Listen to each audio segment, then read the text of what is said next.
ரொம்ப அழகாக ஒரு ப்ளவுஸ் டிசைன் எப்படி ஸ்டிச் பண்ணுறது அப்படின்னு பார்க்கலாம். இந்த டிசைனுக்கு செப்பரேட்டாக வந்து டிசைனுக்காக கிளாத் எடுத்திருக்கு 1/2 மீட்டரு. இப்போ கேன்வாஸ் யூஸ் பண்ணி கழுத்தோட அகலம் 3 இன்ச்சு அந்த இதில் பாட் நெக் மாதிரி நான் வரைஞ்சிக்கிறேன். அதுக்கடுத்து வந்து பார்த்திங்க அப்படின்னா பக்கத்துலேயே வந்து ஒரு 1 இன்ச் இல்லைன்னா 1.5 இன்ச் அந்த அளவில் வந்து நம்ம இந்த மாதிரி மார்க் பண்ணிவிட்டு ஸ்கேலப் டிசைன் தான் வந்து நான் போட்டிருக்கிறேன். கரெக்டாக வந்து நீங்கள் ஒரு பாக்ஸ் ஷேப் அந்த மாதிரி வந்து ரவுண்ட் வச்சு கட் பண்ணிங்க அப்படின்னா உங்களுக்கு வந்து கரெக்டாக வரும். இப்போ இதை கட் பண்ணி எடுத்ததுக்கப்புறமேலே நம்ம வந்து டிசைனுக்காக வச்சுருக்கிற கிளாத்தில் இதில் வந்து அட்டாச் பண்ணிடலாம். நீங்கள் வந்து ஒட்டிக்கிறதுனாலும் வந்து ஒட்டி எடுத்துக்கலாம். அடுத்து வந்து பார்த்திங்க அப்படின்னா இதை வந்து நம்ம அப்படியே வந்து அந்த பிசுறு எல்லாத்தையும் கட் பண்ணி விட்டுட்டு இப்போ ப்ளவுஸோட மேல் பக்கம் நம்ம வச்சு அட்டாச் பண்ண போகிறோம்.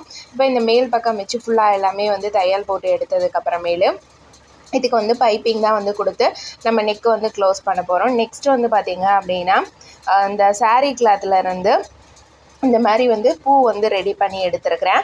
அதை வந்து நம்ம இந்த மாதிரி 1 by 1 நெக்கை சுற்றியும் வந்து வச்சு ஸ்டிச் பண்ணிக்கலாம். அடுத்து வந்து பார்த்திங்க அப்படின்னா இதோட அளவு எனக்கு கொஞ்சம் சின்னதாக இருக்கிற மாதிரி இருந்தது அப்படிங்கிறனால திரும்பவும் வந்து பார்த்திங்க அப்படின்னா இன்னும் கொஞ்சம் பெரிய சைஸில் நான் அந்த மாதிரி கிளாத் ரெடி பண்ணிக்கிட்டேன்.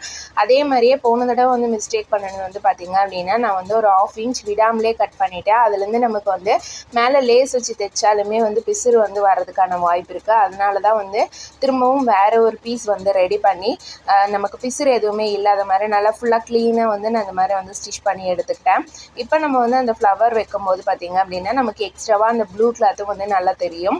இப்போ இன்றைக்கி நெக்குக்கு பார்த்திங்க அப்படின்னா நான் கிராஸ் பீஸ் கட் பண்ணி அந்த பைப்பிங் கொடுத்து நான் அப்படியே வந்து ஸ்டிச் பண்ணி எடுத்துட்டேன்.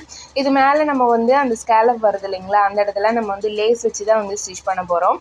அதுக்கடுத்து வந்து பார்த்திங்க அப்படின்னா அதே மெரூன் கலர் நம்ம வந்து அந்த கிளாத் வச்சு த்ரெட்டு வச்சு நம்ம ஃபுல்லாக வந்து அந்த ஸ்கேலப் வருது இல்லைங்களா ஒவ்வொரு இடத்துலையும் அந்த இடத்துல வந்து நான் இந்த மாதிரி வந்து ஒரு சின்ன ஃப்ளவர் டிசைன் மாதிரி அந்த போடுற மாதிரி வந்து போட்டுட்டு அங்கே எல்லாமே ஒவ்வொரு பீட்ஸ் வச்சு ஸ்டிச் பண்ணிட்டேன்.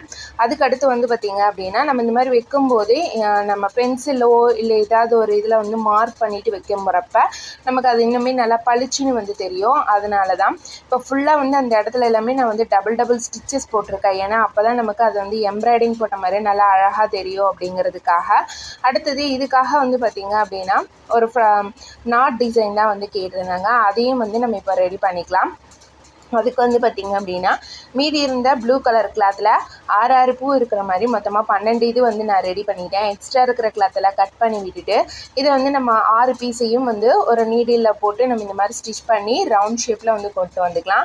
சென்டரில் வந்து நாட் போட்டு எடுத்துடலாம். இந்த இடத்துல வந்து ஒரு ஸ்டோன் பட்டன் வந்து வச்சுக்கலாம். இது பிரியாமல் இருக்கிறதுக்காக மிஷின்லேயும் ஒரு தையல் போட்டு எடுத்துகிட்டு இந்த மாதிரி ரெடி பண்ணி எடுத்துகிட்டேன். ஃபைனலாக இதோட அவுட்லுக் இப்படி தான் இருக்குது. Video பிடிச்சிங்கன்னா subscribe